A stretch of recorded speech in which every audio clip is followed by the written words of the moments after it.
बात जरा यूपी की करते हैं, जहां पंचायत चुनावों के वोटों की गिनती जारी है। अब तक जो नतीजे सामने आए हैं उससे ऐसा दिख रहा है कि जनता के नाते रिश्तेदारों की सियासत को एक तरह से लोगों ने नकार दिया है। यूपी सरकार के कई मंत्रियों के रिश्तेदार चुनाव हार चुके हैं।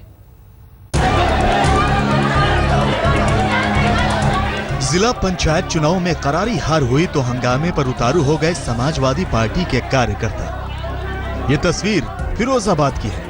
एसपी समर्थकों का गुस्सा निकला है। शिकोहाबाद से जिला पंचायत सदस्य चुनाव में मुलायम सिंह यादव के पोते और लालू यादव के दामाद, मैनपुरी से सांसद तेज प्रताप सिंह के मामा प्रमेंद्र यादव और नानी राम सखी यादव की हार पर। राम सखी के पति हरिओम यादव खुद सिरसागंज से एसपी विधायक हैं।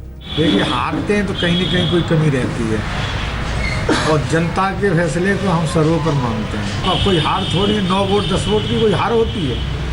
हमारी पत्नी 9-10 वोट से हारी है चुनाव, तो कोई हार थोड़ी है। यूपी में समाजवादी पार्टी की सरकार है और हार का ठीकरा अधिकारियों पर फोड़ना अजीब है। लेकिन बदायूं जिले के ब्लॉक म्याऊं में भी ऐसा ही मंजर दिखा, जहां जिला पंचायत सदस्य चुनाव में 17 वोटों से हारे एसपी नेता दलवीर सिंह पर अपने समर्थकों के साथ बीडीओ को पीटने का आरोप लगा है।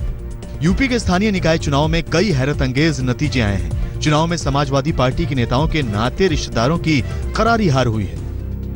जेल राज्य मंत्री रामपाल राजवंशी की दोनों बेटियां चुनाव हार गईं। मंत्री अवधेश प्रसाद के बेटे और बीवी बीकापुर के सोहावल से चुनाव हारे। मंत्री मनोज पांडे के भाई रायबरेली के रोहनिया से चुनाव हारे। मैनपुरी के रायपुर ब्लॉक के वार्ड नंबर 128 से बीडीसी का चुनाव लड़ने वाले यूपी सरकार के दर्जा प्राप्त राज्य मंत्री तोताराम भी चुनाव हार गए। दूसरे चरण की वोटिंग के बाद एक वीडियो वायरल हुआ था, जिसमें तोताराम कथित तौर पर बूथ कब्जा करते दिख रहे थे।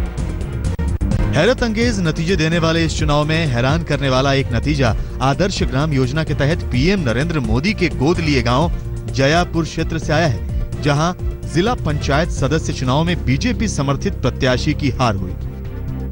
बहरहाल, इस चुनाव में एक खास बात उभर कर आई है। एआईएमआईएम ने अपनी मौजूदगी दर्ज कराई है। एआईएमआईएम समर्थित उम्मीदवार अब तक 4 सीटें जीत चुके हैं। इनमें बलरामपुर की 2, मुजफ्फरनगर की 1 और आजमगढ़ की 1 सीट शामिल है। जाहिर है, ये नतीजे चुनाव से पूर्व अखिलेश सरकार के लिए चेतावनी की घंटी है।